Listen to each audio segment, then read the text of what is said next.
가톨릭 성경 365일 말씀으로 살아가기 마카오 배우 하학원 13에서 15장까지입니다. 마카오 배우 13장.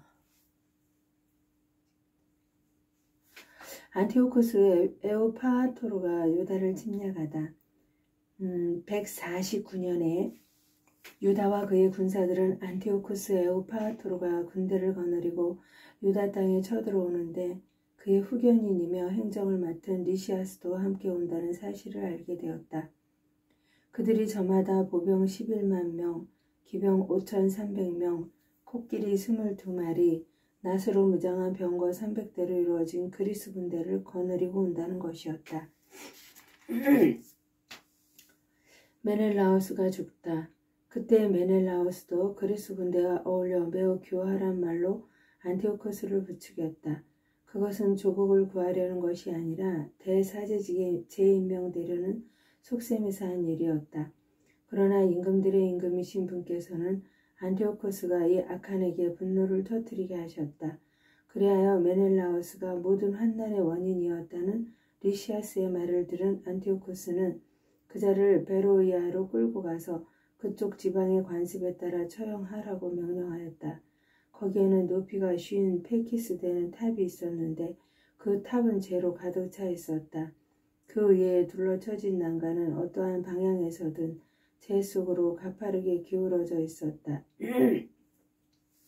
성물을 훔치는 죄나 그 밖에 가증스러운 범죄 행위를 저지른 자들은 모두 그 속으로 밀어 떨어뜨려 죽였다. 변절자 메넬라우스도 땅에 묻히지 못하고 그러한 운명 속에 죽게 되었는데 그것은 매우 당연한 일이었다. 그는 거룩한 불과 죄가 있는 제단에 대하여 많은 죄를 지었으므로 죄 속에서 죽음을 맞이한 것이다. 유다가 안티오코스 에오파토로의 군대를 쳐부수다. 임금은 자기 아버지 때보다 더 악랄하게 유다인들을 다루겠다는 야만스러운 생각을 해오고 있었다. 이 보고를 받은 유다는 그 어느 때보다도 바로 지금 주님께서 도와주셔야 한다고 밤낮으로 주님께 탄원하라고 백성에게 명령하였다. 그들이 율법과 조국과 거룩한 성전을 곧 빼앗기게 되었던 것이다. 유다는 또 최근에야 잠시 숨을 돌리게 된 이 백성이 하느님을 모독하는 이교도들의 손에 넘어가지 않게 해주시도록 탄원하라고 하였다. 사람들은 다 함께 그렇게 하였다. 그들은 사흘 동안 눈물을 흘리고 단식하며 땅에 엎드려 자비하신 주님께 끊임없이 간청하였다. 유다는 그들을 격려하며 준비를 하라고 지시하였다.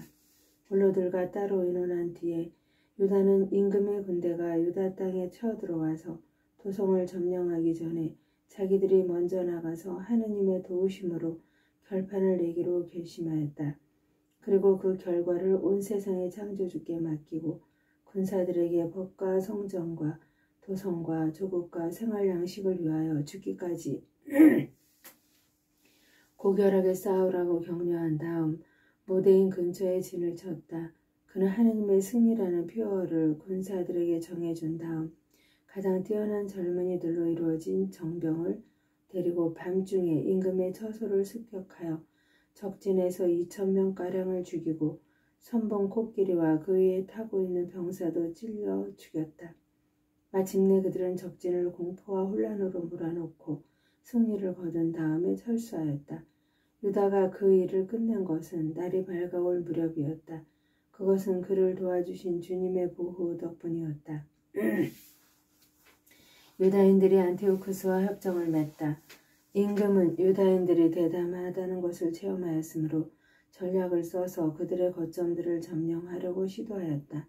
그래서 그는 유다인들의 튼튼한 요새 베추르로 진격하였으나 격퇴되고 다시 공격하였지만 패배하였다.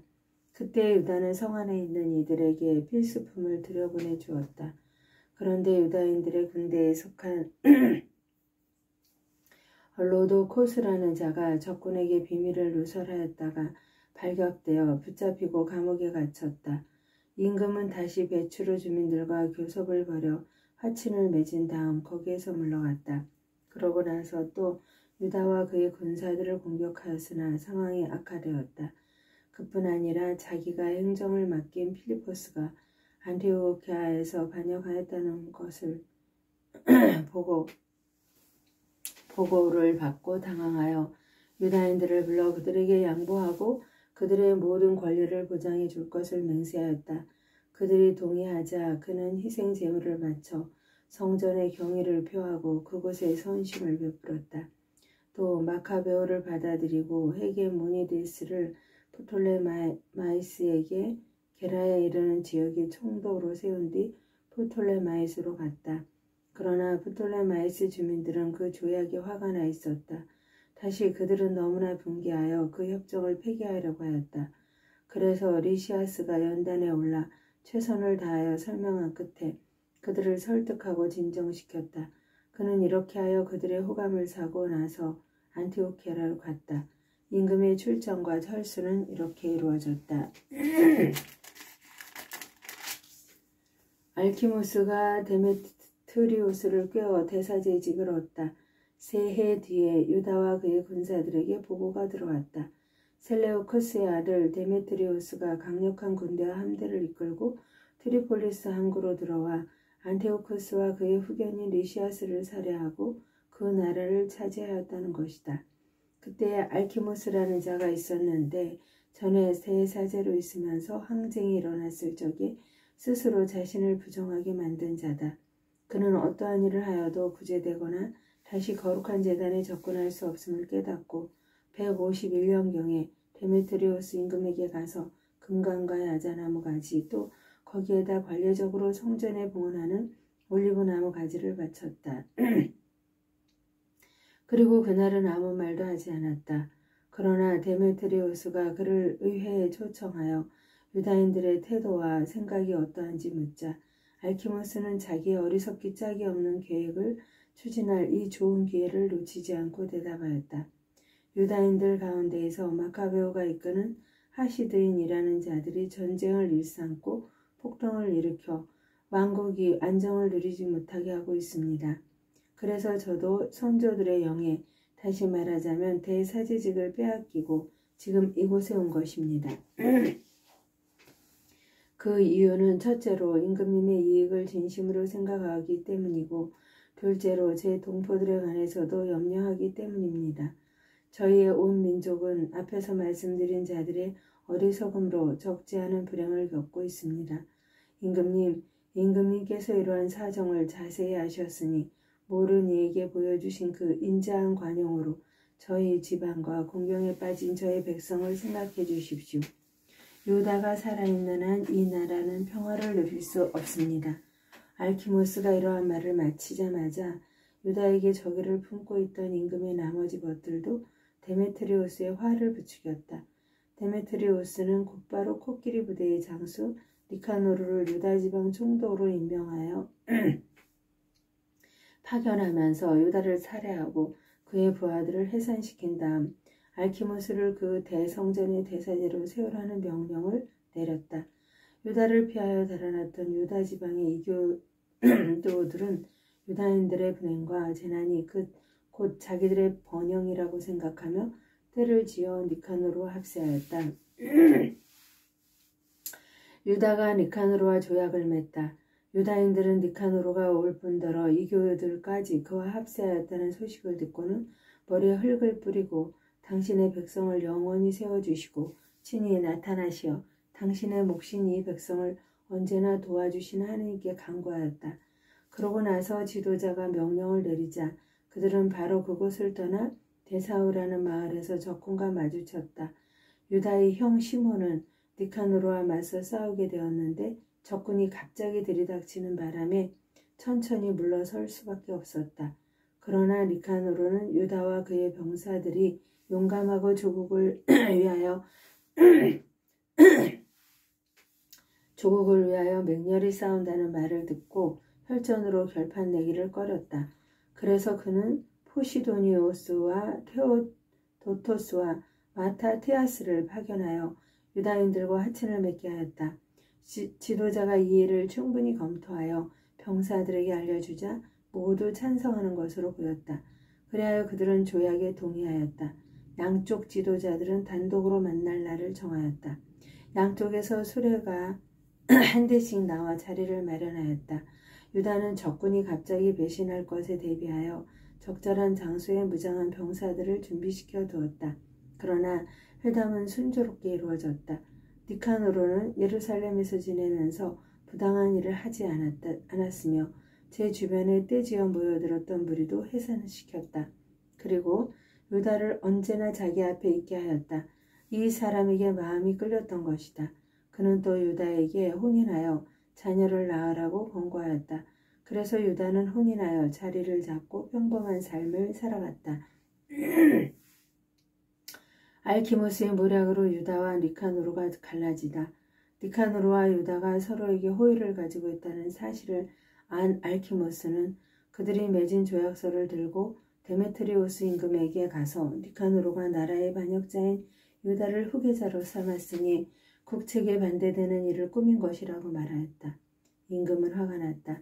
이 간악한 자의 중상모략에 넘어가 흥분한 그는 니카노르에게 편지를 보내어 그 조약이 마음에 들지 않는다고 하면서 마카베오를 결박하여 안티오키아로 즉시 보내라고 명령하였다.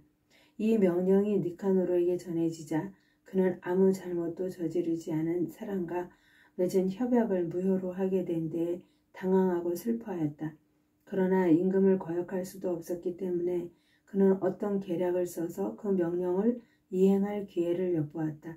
그런데 마카베오는 니카노르가 자기를 전보다 냉정하게 대하고 일상의 만남에서도 전보다 거칠게 행동하는 것을 보고서 그렇게 냉정한 태도에는 별로 좋지 않은 까닭이 있으리라고 생각하였다. 그래서 그는 적지 않은 수의 군사들을 모아서 니카노르를 피하여 숨어버렸다. 마카베오가 자기를 감쪽같이 속였다는 사실을 깨달은 니카노르는 거룩한 대성전에 가서 일상의 제물을 바치고 있는 사제들에게 유다를 넘기라고 명령하였다. 그러나 사제들은 맹세를 하며 니카노르가 찾고 있는 사람이 어디에 있는지 모른다고 하였다. 그러자 니카노르는 성전을 향하여 오른손을 쳐들고 이렇게 맹세하였다. 너희가 유다를 결박하여 넘기지 않으면 나는 이 하느님의 성령을 땅바닥까지 무너뜨리고 제단을 허문 다음 여기에 디오니소스를 위하여 찬란한 신전을 짓겠다. 이러한 말을 하고 그는 떠났다. 그러자 사제들은 하늘을 향하여 두 손을 쳐들고 우리 민족의 항구하신 보호자께 탄원하였다. 주님, 당신께서는 아무것도 필요 없는 분이신데 당신께서 머무르실 성전이 저희 가운데 있는 것을 좋아하셨습니다. 그러니 이제 거룩하신 분, 모든 거룩함의 근원이신 주님, 정화된 지 얼마 되지 않은 이 집이 영원히 더럽혀지지 않도록 지켜주십시오. 라지스가 유다교를 위하여 스스로 목숨을 끊다. 예루살렘의 원로들 가운데 라지스라는 사람이 있었는데 니카노르에게 고발되었다. 그는 동족을 사랑하는 사람으로서 평판이 아주 좋고 인정이 많아 유다인들의 아버지라고 불렀다. 전에 항쟁이 일어났을 때 그는 유다교를 고소한다는 고발을 당하였다. 그는 신병과 생명의 위협을 무릅쓰고 유다교의 모든 열성을 바쳤던 것이다. 니카노르는 유다인들에게 대한 적개심을 분명히 보여주려고 500명이 넘는 군사를 보내어 그를 체포하게 하였다. 그를 체포하면 유다인들이 타격을 받으리라고 생각하였던 것이다. 탑을 막 점령하려고 할 즈음 병사들은 안뜰문을 밀치면서 불을 가져다가 그 집 문들을 태워버리라고 소리쳤다. 이렇게 사방으로 포위당하자 라지스는 자기 칼 위로 엎어졌다. 악한들의 손에 넘어가 자기의 고귀한 혈통에 합당하지 않은 치욕을 당하느니 차라리 고귀하게 죽으려는 것이었다. 그러나 라지스는 전투에 얼기 때문에 급소를 맞추지 못하였다. 그때 여러 문에서 군사들이 밀려들자 그는 용감히 벽으로 뛰어 올라가 군사들 위로 대담하게 몸을 던졌다. 그들이 재빨리 물러서는 바람에 공간이 생겨 라지스는 그 빈자리 한복판에 떨어졌다. 그런데도 죽지 않고 분노로 불타서 몸을 일으켰다. 피가 솟아나고 상처가 심한데도 군사들을 해치고 달려가 가파른 바위 위에 올라섰다. 그리고 피가 다 쏟아지자 자기 창자를 뽑아내어 양손에 움켜쥐고 군사들에게 내던지며 생명과 목숨의 주인이신 분께 그것을 돌려주십사고 탄원하였다. 그는 이렇게 죽어갔다. 니카노르가 하느님을 모독하다. 15장. 니카노르는 유다와 그의 군사들이 사마리아 지방에 있다는 보고를 받고 가장 안전하게 그들을 안식일에 공격하리라고 결심하였다. 그때 어쩔 수 없이 그를 따라다니던 유다인들이 말하였다. 그렇게 잔인하고 야만스러운 학살은 절대로 하지 마십시오. 만물을 지켜보시는 분께서 다른 날보다 명예롭고 거룩하게 하신 그날을 존중하십시오. 그러나 그 악독한 자는 안식일을 지내라고 지시한 지배자가 과연 하늘에 있느냐고 물었다. 그들은 일곱째 날을 지키라고 명령하신 분은 살아계시는 주님, 하늘에 계신 지배자 바로 그분이십니다 하고 선언하였다. 그러자 니카노르가 말하였다. 지상에서는 나도 지배자다. 그래서 내가 너에게 무기를 들고 임금님의 애를 이행하라고 지시한다. 그러나 니카노르는 자기의 흉악한 계획을 이행하는데 성공하지 못하였다. 유다가 부하들을 격려하고 꿈에 본 영상을 설명하다. 극도의 교만으로 거들먹거리는 니카노르는 유다와 그의 군사들에 대한 공공승전비를 세우겠다고 결정하였다. 그러나 마카베오는 주님께 도움을 받으리라는 큰 희망과 항구한 신뢰를 가지고 있었다. 그래서 자기 군사들에게 전에 하늘에서 내린 도우심을 명심하여 이 민족들의 공격을 겁내지 말고 이번에도 전능하신 분께서 그들에게 승리를 주실 것으로 기대하라고 격려하였다. 그는 율법서와 예언서의 말씀으로 그들의 용기를 북돋우고 또 지금까지 이겨온 전투들을 상기시켜 그들의 사기를 드높였다. 이렇게 유다는 사기를 북돋아주고 주고 나서 지시를 내림과 동시에 이교도들의 배신과 서약 외반을 지적하였다. 이렇게 그는 군사 하나하나를 방패와 창고라는 훌륭한 격려의 말로 무장시켰다. 그리고 아주 믿을 만한 꿈을 이야기해 주어 그들을 모두 기쁘게 하였다. 그가 본 영상은 이러하였다. 대사제였던 오니아스가 나타나 두 손을 쳐들고 유다인들의 온 공동체를 위하여 기도하고 있었다. 그는 고귀하고 선량한 사람으로서 행동이 점잖고 태도가 온유하며 언변이 뛰어날 뿐 아니라 어릴 때부터 모든 덕을 열심히 실천해온 사람이었다. 이어서 위험에 찬 백발노인이 같은 방식으로 나타났는데 놀랍고 아주 장엄한 분위가 그를 감싸고 있었다. 그때 오니아스가 이렇게 말하였다. 동족을 사랑하시는 이분은 하느님의 예언자 예레미야로서 백성과 거룩한 도성을 위하여 열심히 기도해 주시는 분이시다. 예레미야는 오른손을 내밀어 유다에게 금 칼을 주었다. 그러고 나서 이렇게 말하였다. 하느님의 선물인 이 거룩한 칼을 받아라. 그리고 이 칼로 적들을 물리쳐라. 유다인들이 니카노르를 쳐 이기다. 유다의 말은 매우 고귀하고 강렬하여 젊은이들의 용기를 불러일으키고 마음을 용감하게 만들어 주었다. 그 말에 힘이 솟은 그들은 전열을 갖추어 싸우는 대신에 용감히 돌진하여 아주 용맹한 백병전으로 그 말에 힘이 솟은 그들은 전열을 갖추어 싸우는 대신에 용감히 돌진하여 아주 용맹한 백병전으로 결판을 내리라고 작정하였다. 도성과 거룩한 기물들과 성전이 위험에 빠졌기 때문이다. 그들에게는 여자들과 아이들 그리고 형제들과 친척들이 그리 중요하지 않았다. 오히려 성별된 성전에 대한 걱정이 가장 크고 또 으뜸가는 것이었다. 도성에 남아있던 이들도 들판에서 벌어질 전투를 염려하며 매우 불안해하였다. 사람들은 모두 다가오는 결전을 기다리고 있었다. 적군이 이미 가까이 다가와 병사들은 전열을 갖추고 코끼리들은 유리한 지점에 또 기병들은 양쪽으로 배치되었다. 눈앞에 대군과 갖가지 무장과 사나운 코끼리들을 본 마카베오는 하늘을 향하여 두 손을 쳐들고 기적을 일으키시는 주님께 탄원하였다.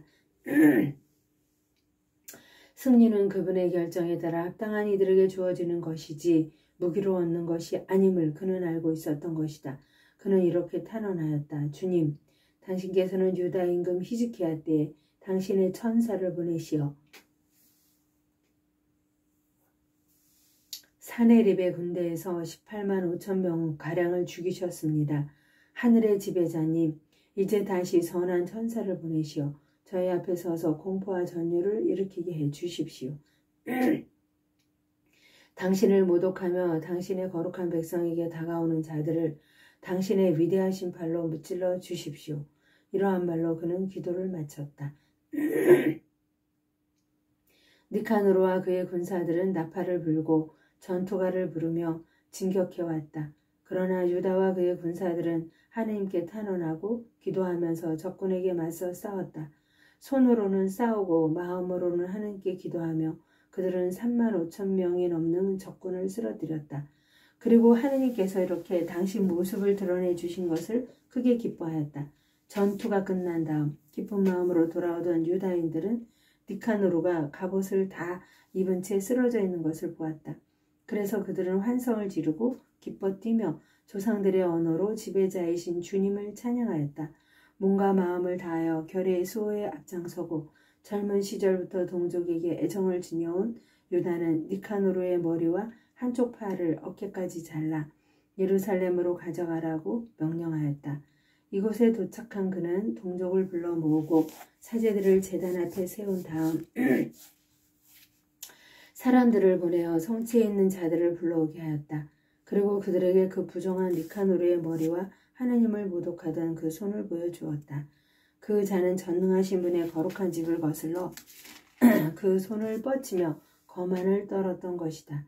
유다는 그 사악한 니카노르의 혀를 잘라낸 다음 그것을 조각내어 새들에게 주고 그가 저지른 어리석음의 대가를 성전 맞은쪽에 매달아 놓으라고 일렀다. 사람들은 모두 하늘을 우러러 당신을 드러내신 주님을 이렇게 찬양하였다. 당신의 거처가 더럽혀지지 않도록 지켜주신 분께서는 찬양 받으소서. 유다는 니카노르의 머리를 성체에 매달아 모든 사람에게 주님의 도우심을 드러내는 확실하고 분명한 표징이 되게 하였다. 그들은 모두 이날을 결코 그냥 지나치지 말고 기념일로 지내자고 공적인 결의에 따라 정하였다.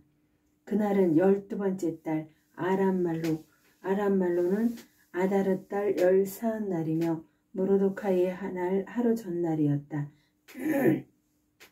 맺은 말 니카노르에 관한 이야기는 이렇게 끝난다. 그리고 그때부터 히브리인들이 이 도성을 장악하게 되었다. 나도 여기에서 이야기를 마치려고 한다. 이 글이 좋고 훌륭하게 되었으면 내가 바라던 것이고 보잘것없이 변변치 않게 되었더라도 나로서는 최선을 다한 것이다. 포도주만 마시는 것이 해롭듯이 물만 마시는 것도 해롭다. 그러나 물을 섞은 포도주는 달콤한 기쁨을 자아낸다. 이와 마찬가지로 잘 짜여진 이야기는 그 글을 읽는 이들의 귀를 즐겁게 한다. 여기가 끝이다. 하느님의 영광을 위하여 성모님과 함께 감사드리며 봉헌하나이다. 마카오 배우 학원을 모두 마쳤습니다.